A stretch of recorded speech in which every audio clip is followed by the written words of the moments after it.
Hello children, you are welcome to the Digi classes of Christ Church Convent Kadawara. I am Amit Toshniwal. This video for is class 11th. Subject is economics, chapter number 2, collection of data, part 2. In this module, we will understand the difference between schedule and cautionary. You just notice that in previous video you came across two words, schedule and cautionary. Normally they are considered the same, but they are not same. The two are different. There is a minor difference between these two. Actually, scheduled is filled by enumerators. Enumerator means the person who is investigating, and cautionary is filled by the informants only. तो ये इसका basic difference है.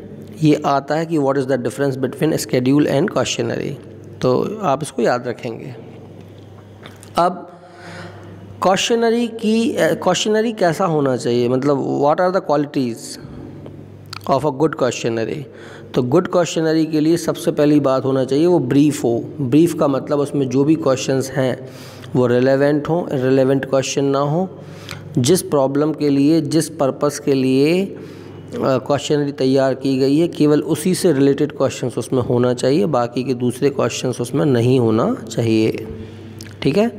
फिर next बात आती है कि questions कैसे होना चाहिए. Simple, clear and अनएम्बाइगस.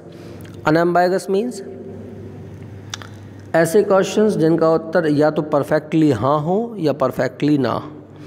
मतलब 50-50 वाले क्वेश्चन नहीं होना चाहिए कि उसका उत्तर किसी भी चीज़ में दिया जा सकता है. ठीक है. यदि ऐसा रहेगा तो फिर उससे जो भी निष्कर्ष निकल के आएगा वो सही नहीं होगा. Nature of questions. तो 4 टाइप के क्वेश्चन उसमें मिल सकते हैं. पहला हो सकता है simple alternative questions. Simple alternative means जिसका आंसर राइट रॉन्ग हो सकता है, टिक क्रॉस हो सकता है, या फिर यस और नो हो सकता है, बस. तो ये सबसे बेस्ट ऑप्शन होता है उसके लिए. इसके अलावा नहीं होना चाहिए. मल्टीपल चॉइस क्वेश्चन हो सकते हैं. मल्टीपल चॉइस मीन्स कुछ क्वेश्चंस उसमें ऐसे रखे जा सकते हैं जिसमें 4 में से किसी एक का चुनाव करना हो. जैसे कि किसी की इनकम के बारे में पता करना हो तो below 50,000 to 2 lakh, 2 lakh to 5 lakh, more above 5 lakh. तो उसमें से एक किसी पर टिक कर किया जा सकेगा मल्टीपल चॉइस में कि वो किस इनकम स्लैब में आ रहा है. ठीक है. फिर specific information question. Specific information वो होती है जो हर पर्सनल की, हर इंडिविजुअल की अलग अलग जानकारी होती है. तो जो भी इन्फॉर्मेंट्स है वो सारे लोग एक सी जानकारी उसमें नहीं भर सकते. लाइक किस स्कूल में पढ़े हो, हायर सेकेंडरी कब पास किया, शादी हुई कि नहीं हुई, बच्चे कितने हैं. तो बच्चे हर एक के अलग रहेंगे, शादी हुई या नहीं हुई. तो उसका जो भी आंसर निकलेगा वो हर इन्फॉर्मेंट्स का अलग अलग होगा. घर कच्चा है कि पक्का है. तो ऐसे क्वेश्चन जो स्पेसिफिक मैटर के हैं, जो हर इंडिविजुअल के साथ अलग अलग कंडीशन रहेंगी, ऐसे क्वेश्चंस भी उसमें हो सकते हैं. ये स्पेसिफिक इन्फॉर्मेशन क्वेश्चंस कहलाएंगे. फिर हो सकते हैं open question. Actually this question should not be there in a questionnaire. Why? Because here the informants has to write his views or opinion or attitude towards the problem, and that will create a nuisance. उससे एक क्या होगा, nuisance create हो जाएगा. इतने सारे views रहेंगे, इतने सारे ओपिनियंस रहेंगे, और वो फिर वो सब्जेक्टिव टाइप में उसको लिखेगा. तो that will give pain to informants too. उससे उसको तकलीफ भी होगी इतना कुछ लिखने में. तो बेटर है कि इस प्रकार के जो क्वेश्चंस होते हैं, जो ओपन क्वेश्चंस हैं, वो उसमें नहीं होना चाहिए, है ना. फिर यूज़ ऑफ प्रॉपर वर्ड्स जो भी उसमें हो वो क्लियर कट होना चाहिए, साफ साफ होना चाहिए. और वर्ड्स जो हैं वो ईथोस को होना चाहिए, एथिक्स को फॉलो करना चाहिए. इस प्रकार के उनका मीनिंग क्लियर निकलना चाहिए. Question should be answerable by informants. ऐसे क्वेश्चंस हो जिनको इन्फॉर्मेंट्स इजीली आंसर दे सके, क्विकली दे सके. उसको कोई झिझक या हेजिटेशन नहीं होना चाहिए. फिर questions must be capable of objective answers. जहाँ तक संभव हो सके ऑब्जेक्टिव टाइप ही हो, है ना. तो वो ज़्यादा बेटर रहेगा, ऑब्जेक्टिव टाइप यदि रहेगा तो। नेक्स्ट 7th पॉइंट है, question should not affect price और सेंटिमेंट्स। ऐसा कोई क्वेश्चन उसमें नहीं होना चाहिए जिससे कि इन्फॉर्मेंट्स की स्वाभिमान को, उसके आत्मसम्मान को चोट पहुँचे या उसकी भावनाओं को आहत हो। मतलब कुल मिलाकर उसकी आर्थिक स्थिति, धर्म से संबंधित बातें या फिर पॉलिटिकल ग्राउंड्स को लेकर उसमें कोई क्वेश्चन नहीं होने चाहिए। फिर उनका लॉजिकल सीक्वेंस हो। लॉजिकल सीक्वेंस का मतलब है कि जो भी क्वेश्चंस हैं वो इस तरीके से हों कि वो एक सीरियल ऑर्डर में लिखे गए हों। ये नहीं कि सबसे पहले पूछ लिया कि आपके कितने बच्चे हैं और चौथे नंबर पे आप पूछ रहे हो आपका नाम क्या है। तो पहले नाम से शुरू करो, नाम पूछो, उसके पिता का नाम पूछो, फिर उसकी date of birth, education, then उसका मैरिटल स्टेटस, फिर उसके बच्चों के बारे में, देन अदर थिंग्स। तो वो एक लॉजिकल सीक्वेंस उसका होना चाहिए। फिर क्वेश्चनरी को फिल करने के इंस्ट्रक्शंस उसमें क्लियर कट होना चाहिए कि इसको किस तरीके से फिल करना है, कहाँ पर फ़ोटो लगाना है, इसको स्पीड पोस्ट से भेजना है या ईमेल से भेजना है या किस तरीके से उसका करस्पॉन्डेंस कैसे होगा, उसके बारे में कट टू कट होना चाहिए। जानकारी कौन से पेन से भरना है, स्केच से भरना है या जो भी अन्य बातें हैं, तो उससे रिलेटेड सारे जो भी हैं वो इंस्ट्रक्शंस उसमें क्लियर होना चाहिए। सेटिंग ऑफ अ क्वेश्चनरी, तो एक नॉर्मल सी बात है कि वो क्वेश्चनरी अट्रैक्टिव हो, उसमें पेपर अच्छा यूज़ किया गया हो, इतना भी ख़राब ना हो कि पेन चलाते से ही फट जाए, है ना। तो क्वेश्चनरी का पेपर अट्रैक्टिव हो, सुंदर हो और दिखने में अच्छा हो, साफ़ सुथरा हो। फिर नेक्स्ट पॉइंट, लास्ट पॉइंट है इसका, टेस्ट एक्यूरेसी। एक्यूरेसी में जो क्वेश्चंस हैं वो इस प्रकार से होना चाहिए कि हम ये पता बाद में उनको पढ़कर जानकर ये पता कर सकें वेदर दे आर इनकरेक्ट और फॉल्स, ये हम पता कर सकें, ठीक है। अब फर्स्ट वीडियो में तुमने पढ़ा था कि सोर्सेज ऑफ प्राइमरी डेटा, इस वीडियो में अपन देख रहे हैं सोर्सेज ऑफ सेकेंडरी डेटा। तो दो तरीके से हो सकता है, पब्लिश्ड एंड अनपब्लिश्ड। तो पब्लिश्ड डेटा में सबसे पहले अपन बात करेंगे गवर्नमेंट पब्लिकेशंस। जितनी भी हिंदुस्तान के मिनिस्ट्रीज़ हैं या डिपार्टमेंट्स हैं, चाहे वो यूनियन गवर्नमेंट के हों चाहे वो स्टेट गवर्नमेंट के हों, वो कुछ ना कुछ रेगुलरली कोई जो भी सर्वे होता है उसके बारे में गैजेट में, मैगज़ीन में या जर्नल में वो अपनी जानकारियाँ प्रस्तुत करते हैं, सारे डिपार्टमेंट्स। तो survey related to industry, agriculture, irrigation, soil conservation, water conservation, etcetera etcetera, है ना। तो उन सब के बारे में जो भी चीज़ें सरकार ने प्रकाशित की हैं उनको यूज़ करके कोई और नई चीज़ भी डराइव की जा सकती है, इसलिए ये सेकेंडरी डेटा कहलाएंगे। फिर हो सकता है रिपोर्ट्स ऑफ एनी कमेटी और कमीशंस।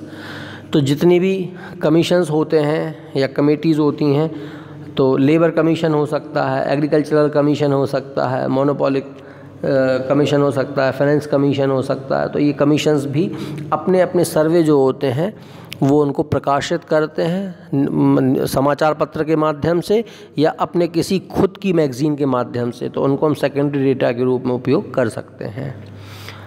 इसके अलावा जो ट्रेड एसोसिएशन या चैम्बर ऑफ कॉमर्स हैं यानी व्यापारिक संगठन, तो वो लोग भी अपने अपने जो भी सर्वे होते हैं उसे प्रकाशित करते हैं, सारे एसोसिएशन वाले। अब एसोसिएशन कैसा हो सकता है, ग्रेन मर्चेंट एसोसिएशन, सराफा एसोसिएशन, है ना, क्लॉथ एसोसिएशन। तो चैम्बर ऑफ कॉमर्स इनका होता है। तो ये भी अपनी कोई भी आर्टिकल्स या जो इनका लेख होता है, रिपोर्ट होती है, वो आइदर इन न्यूज़पेपर या फिर अपनी कोई मैगज़ीन के थ्रू उसको प्रकाशित करते हैं, तो वो सेकेंडरी डेटा के रूप में उपयोग किया जा सकता है। जर्नल्स एंड पेपर्स, पेपर्स मतलब न्यूज़पेपर, सिंपल सी बात है। इकोनॉमिक टाइम्स हो गया, फाइनेंशियल एक्सप्रेस हो गया, जर्नल हो गया। जर्नल मीन्स छोटी छोटी पत्रिकाएं होती हैं ये, जो कॉमर्स के बेस पे होती हैं या लेबर एक्ट से रिलेटेड होती हैं, जो उसी के बारे में सर्वे करती रहती हैं। तो वो भी अपने अपने जो रिपोर्ट्स रहती हैं उनको प्रकाशित करती हैं, तो वो सेकेंडरी डेटा के रूप में उपयोग की जा सकती हैं।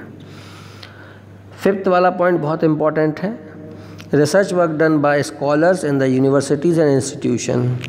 ऐसे बहुत से इंस्टीट्यूशंस हैं या स्कॉलर्स हैं, स्कॉलर्स मतलब विद्वान लोग, जो यूनिवर्सिटीज़ में कई सालों से उस पर रिसर्च करते हैं, शोध करते हैं, और शोध करने के बाद कोई कंक्लूज़न निकालते हैं जो कि वो इंटरनेशनल लेवल पे या नेशनल लेवल पे उसको प्रकाशित करते हैं, ताकि उसके बारे में और कुछ इम्प्रूवमेंट किया जा सके।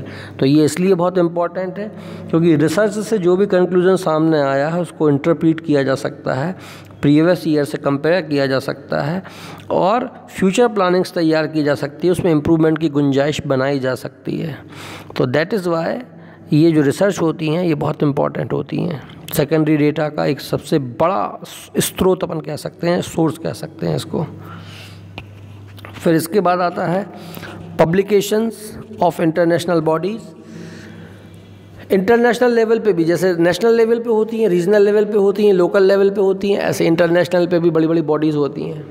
जैसे अपन बात करें कि हिंदुस्तान में लेबर एक्ट है ना, तो इंटरनेशनल लेवल पे क्या ILO है, इंटरनेशनल लेबर ऑर्गेनाइजेशन, अंतर्राष्ट्रीय श्रमिक संगठन। हमारे हिंदुस्तान में अपन हेल्थ डिपार्टमेंट रखे हुए हैं, हर देश में हो सकता है, वैसे ही वर्ल्ड लेवल पे क्या है, WHO, वर्ल्ड हेल्थ ऑर्गेनाइजेशन। तो इंटरनेशनल लेवल पे जो इश्यूज़ होते हैं उस या जो संगठन है, ऑर्गेनाइजेशन है, वो भी अपने अपने रिपोर्ट्स वगैरह जो भी कुछ रहता है उसको प्रस्तुत करते हैं और लेकर के आते हैं, तो वो भी इसमें आ सकती हैं। ठीक। फिर मार्केट रिव्यूज़ या रिपोर्ट्स एक छोटी सी बात है, या आर्टिकल्स दूसरे लोगों के द्वारा जो पब्लिश किए गए हैं। अब सबसे बड़ी बात है प्रिकॉशंस। जब सेकेंडरी डेटा हम यूज़ कर रहे हैं तो हमें क्या प्रिकॉशन लेना चाहिए। सबसे पहली बात है कि वो रिलायबल हैं कि नहीं है। रिलायबल मतलब विश्वसनीय है, क्योंकि वो अपन ने दूसरे लोगों से लिए हैं, इसलिए हमको ये देखना होगा कि वो रिलायबल हैं या नहीं है, दूसरी एजेंसी से हमने लिया है।